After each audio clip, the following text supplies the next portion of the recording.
And now a snowshoe lacing workshop kicked off at the Tettegouche today. Just one of the ways in which the park engages with visitors through art. Northern News Now, Sophia Lauber stopped by the class to learn more about art at the park and the new artists in residence at Tettegouche. Make sure you get your overs and unders right when you're going that way.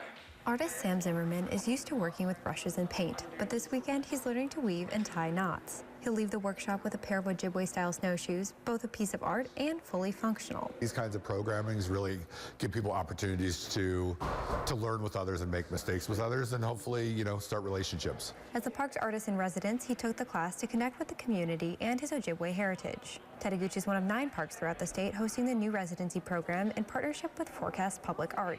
As a pilot program, Zimmerman and park staff are working together to shape it as they go. It's focusing around the theme and the idea of belonging. Like, how do we build a sense of belonging for visitors to the park? At the end of the residency, Zimmerman will leave permanent pieces behind in the park to inspire visitors to explore. While the residency is new, art at the park certainly is not. Since 2015, its walls have served as a gallery space, hosting a new show each month. The North Shore is this place where people come to do art. I joke, it's tough to swing a stick in these parts without whacking an artist somewhere.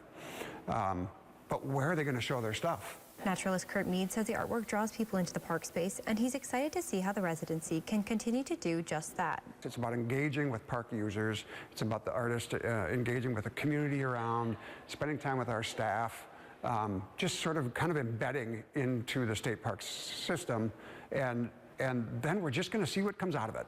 At Tettegouche State Park, Sophia Lauber, Northern News Now. Zimmerman is currently running art programming with local students and hopes to have more programming opportunities in the coming months.